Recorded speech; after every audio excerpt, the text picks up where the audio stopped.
Welcome to another episode of the Confident Fit Woman podcast, the number one podcast for women who want to lose weight in a sustainable and non-restrictive way, rebuild the confidence, and really regain their lives in general. Today, we're going to talk about how big should my calorie deficit be for effective weight loss. Okay, so today I really want to tackle a question that is fundamental to the weight loss journey. How big should my calorie deficit be for me to get the best results? It's literally a question that I get all the time, and it's a topic that often causes a lot of confusion. So I really want to break it all down for you today, okay? Now, because a fitness journey can be overwhelming, not knowing where to get started, not knowing what to do, and just a confusion of misinformation all over the internet, what I am doing is I am doing a free webinar in my Facebook community today at 6:30 in literally 1 hour. So if you want to join in the last minute, drop me below this video right now, and I'll send you the link into the group. That way you can join us in 1 hour. Now, for those of you that are listening to the podcast or you're watching a replay, also comment me or send me a message on my Instagram. That way I can send you the link and you'll be able to see it on replay as well, okay? For those of you who don't know who I am, my name is Calorie. Over the last 4 years, I have helped over 200 women lose 27 pounds of body fat in the first 90 days, regain their confidence, and really change their lives around. And in every single video that I do, every podcast episode, my entire goal is to give you all a quick weight loss tip that you can implement into your health and fitness journey, because I want to give you the knowledge that you need to succeed forever. So today, we're going to talk about how big should my calorie deficit be for the best results in my weight loss journey. Are you guys ready? Let's get started. So before we dive in, I want to remind you that your weight loss journey is unique to you, okay? There is no one-size-fits-all approach. It's whatever works best for you, with the balance between science, sustainability, and your own individual needs and goals, okay? So that's the first thing I wanted to say. Now let's talk about what a calorie deficit is in the first place, right? In simple terms, I'm going to keep it super simple for you all. It's the gap between the number of calories that you consume and the number of calories that you burn, okay? So when you consume fewer calories than your body needs, it taps into those stored energy, which is usually fat, to make up the difference, resulting in weight loss, okay? So it's pretty much when you are eating less than what you are burning, period, all right? Now, how big should this deficit be? There is this huge 500 calorie deficit myth, or even the 1200 calorie deficit myth.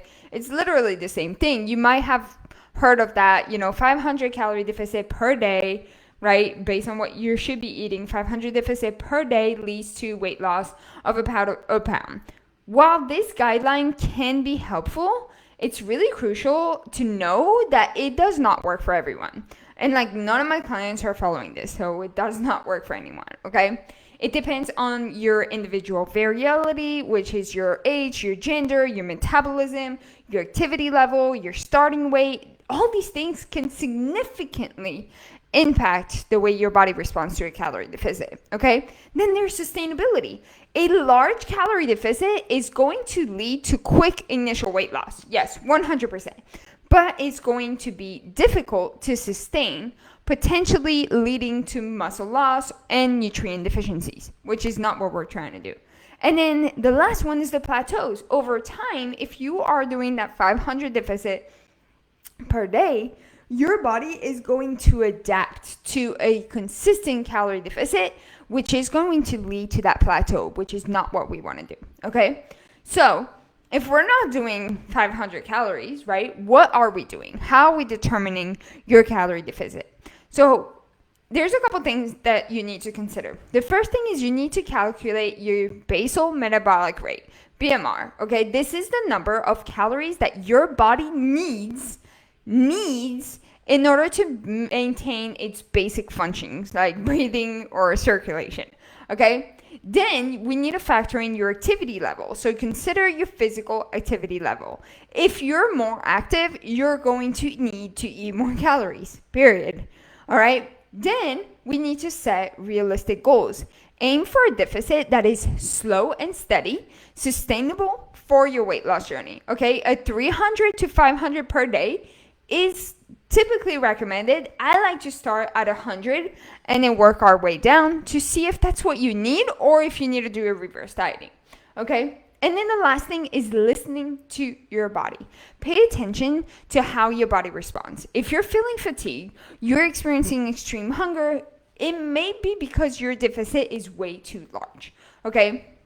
And I know I'm throwing a lot at you, but if you guys join the Facebook group, I have a cheat sheet and a video to explain exactly how to calculate your calories. That way you will understand a little bit more about what I'm talking about. I have also done some podcast episodes exactly on how to do this as well.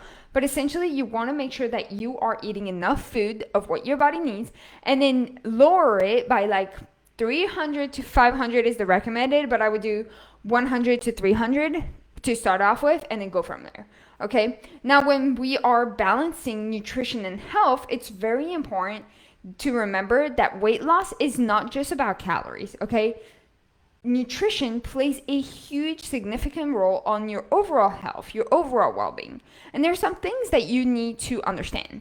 You need to prioritize nutrition-dense foods, whole foods, okay, that provide a lot of vitamins, a lot of minerals, and a lot of fiber. Then you need to monitor your macros. Calories are just one big number, but your macros are way more important. Obviously, I'm not going to get into that today because that will be an entire webinar by itself, but pay attention to your micronutrient balance, right? Your carbs, your fats, your protein to support that muscle maintenance and your overall health.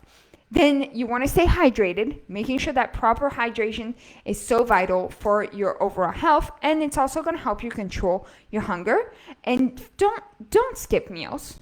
Don't skip meals. When you are skipping meals, you are slowing down your metabolism, which is going to lead to unhealthy eating habits. Okay? So, at the end of the day, this is pretty much everything that you need to be doing to be able to be in a calorie deficit, and it will be effective for your weight loss journey. Obviously, like I said, it's not a one size fits all. It's not going to work for everybody. Sometimes you're going to need a little bit more help with some things, or, if you're going through menopause or things like that, but it should be something that aligns with your goals, that is sustainable, that promotes your overall health, your overall well-being.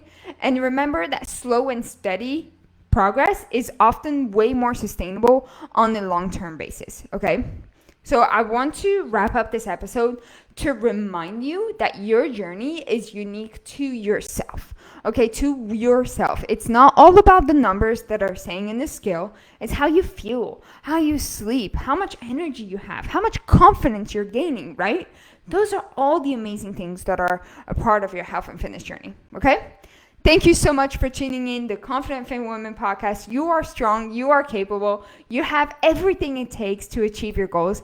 And until next time, you need to take care of yourself and stay empowered.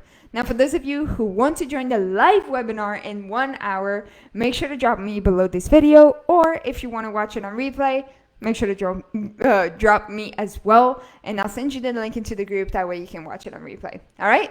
I appreciate you all, and I hope you got some value out of this podcast, and I'll talk to you guys soon. Peace.